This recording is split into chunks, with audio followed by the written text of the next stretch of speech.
બાળ પંથકમાં સૂર્યદેવ આકરા પાણીએ થતા ગરમીનો પારો સતત વધી રહ્યો છે ત્યારે વધતા તાપમાન અને હીટ વેવની સ્થિતિને પહોંચી વળવા બાળ સામૂહિક આરોગ્ય કેન્દ્રના ડોક્ટર નીરવભાઈ પટેલે જનતા માટે વિશેષ માર્ગદર્શિકા જાહેર કરી છે। ડોક્ટર પટેલે લોકોને વિનંતી કરી છે કે ગરમીથી બચવા માટે તરસ ના લાગી હોય તો પણ સમયાંતરે પાણી પીવું જોઈએ। લીંબુ પાણી, મોડી છાશ, નારિયેળ પાણી, ORS જેવા કુદરતી પીણાનું સેવન કરવું જોઈએ।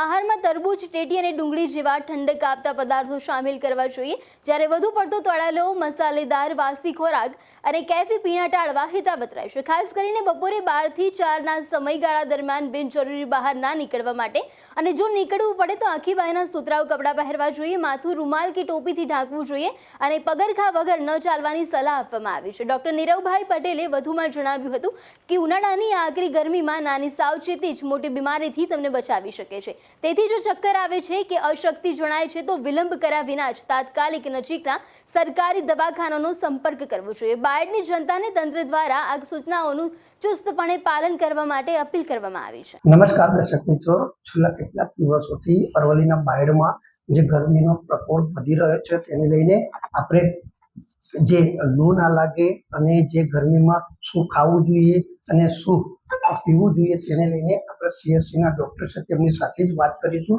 કે અત્યારે કઈ પ્રકારનું કયું આહાર લેવું અને શું પીવાથી ફાયદા થતા હોય છે શરીર। સીધી જ આપણે ડૉક્ટર સાહેબ સાથે વાત કરીએ। ડૉક્ટર સાહેબ, પહેલાં તો ARV ન્યૂઝમાં આપનું સ્વાગત છે।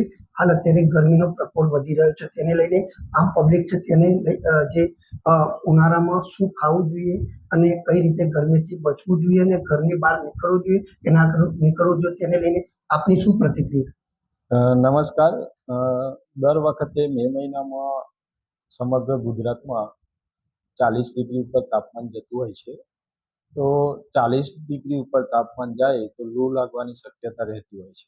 આપણે ગરમીથી અને લૂથી બચવા સામાન્ય જે ઘરગથ્થુ ઉપચારો છે એના વિશે હું સમજ આપીશ। પહેલાં તો આ દરમિયાન ઉનાળા દરમિયાન પુષ્કળ પ્રમાણમાં કોઈ પણ પ્રવાહી પાણી છે, લીંબુ શરબત છે, છાશ, ORS, તાજા ફળોના રસ લેવા જોઈએ। તાજા ફળો, પાણીયુક્ત ફળો જેવા કે તરબૂચ, ટેટી, દ્રાક્ષ, સંતરા, મોસંબી આ ફળોનું સેવન કરી શકાય। વાસી ખોરાક ના લેવો જોઈએ। સુતરાઉ કપડાં પહેરવા જોઈએ।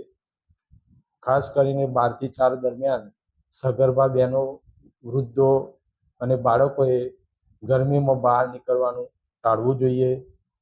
બીજું કે કોઈ વાર લૂ લાગવાની શક્યતા રહેલી હોય તો એના સામાન્ય લક્ષણો આપણને ખબર હોવા જોઈએ। લૂ લાગવાના સામાન્ય લક્ષણો છે માથું દુખવું, ચક્કર આવવા, ગભરામણ થવી, પરસેવો થવો। જો આવું કોઈ પણ લક્ષણ જણાય તો તમારે તાત્કાલિક નજીકના આરોગ્ય કેન્દ્રનો સંપર્ક અથવા કોઈ પણ ડૉક્ટરને બતાવવું જોઈએ। તો આનાથી લૂથી બચી શકાય છે। લૂ વિશે મીડિયા દ્વારા લોકો સુધી સંદેશો પહોંચે એ બદલ ARV ન્યૂઝનો ખૂબ ખૂબ આભારી છું। ધન્યવાદ। આ હતા ડૉક્ટર નીરવભાઈ પટેલ। તેમણે ખૂબ સુંદર જે માહિતી આપી છે કે ગરમીના કારણે કયા ઉપચાર ઘરના પણ લેવા જોઈએ અને ગરમીના બચવાના કારણે આપણે 12 થી 4 ઘરેથી નીકળવું ના જોઈએ। જે વૃદ્ધ હોય, બાળક હોય, જે કામ સિવાય જો ઘરની બહાર પણ ના નીકળવું જોઈએ, બને એટલું ટાળવું જોઈએ। Reporter Ishaq Mansuri, ARV news by.